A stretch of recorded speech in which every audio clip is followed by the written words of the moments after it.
Welcome back to my DIY channel. Imagine a cold evening. The power goes out. The gas runs out. No stove, no kettle, nothing to cook with. Many people only realize this when they see how dependent we are on electricity and gas. Always use in a well-ventilated area. Don't add fuel to the stove while it's still hot. Let it cool completely before use. Winter doesn't ask if you're ready. Power outages don't give warning. Having a small stove ready is sometimes a preparation for peace of mind. This video isn't just for entertainment, but a practical solution for emergencies, power outages, camping, nomadic life, or simply when things aren't going as planned. I start with a small metal can.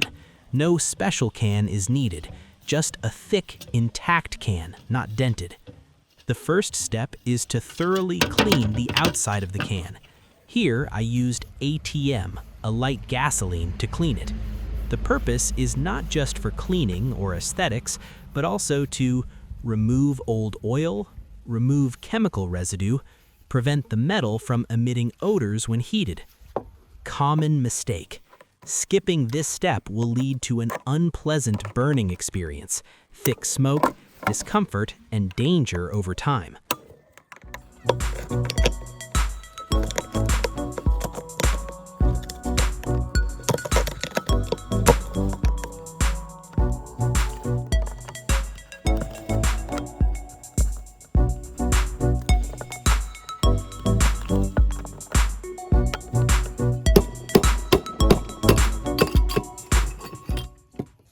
After the can is cleaned, I proceed with cutting and shaping. I don't cut quickly. I cut slowly and evenly to ensure the edges of the can are rounded and not sharp. Keep the bottom of the can. This will be the fuel chamber. It will prevent the alcohol from spilling, helps concentrate heat, increases safety when the stove is hot.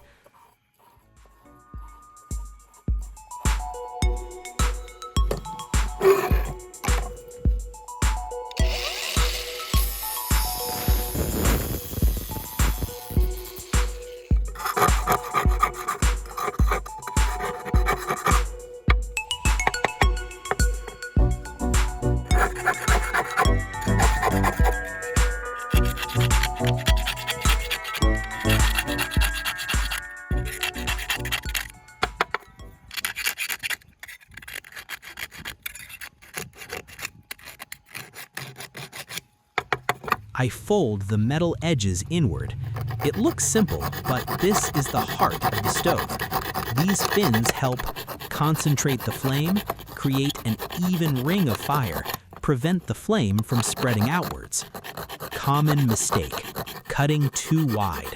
The flame flares up, wasting fuel, and is very difficult to control. Many people misunderstand this part.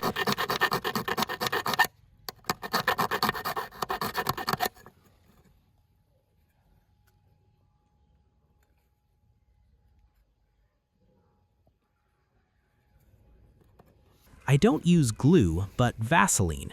I apply a thin layer of Vaseline around the edge of the can. Benefits: lubricates, making it easier to join the two can bottoms together. Prevents the can from denting when pressed.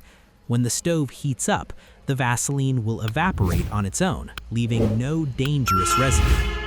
Common mistake: using hard glue melts, burns, and damages the stove when heated.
I used tongs and a piece of wood to press.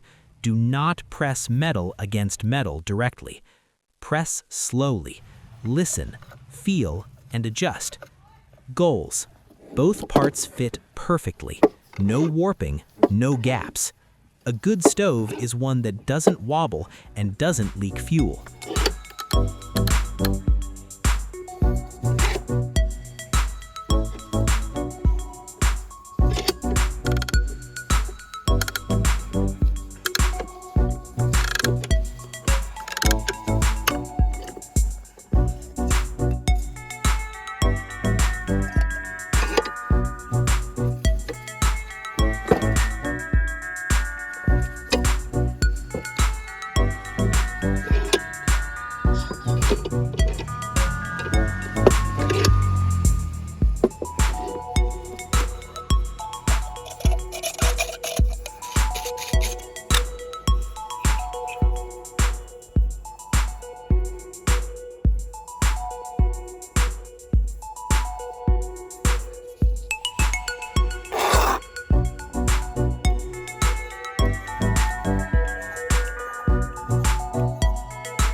I drilled small holes around the stove body, not too many, not too few, meaning allows air circulation, helps alcohol evaporate evenly, creates a clean blue flame.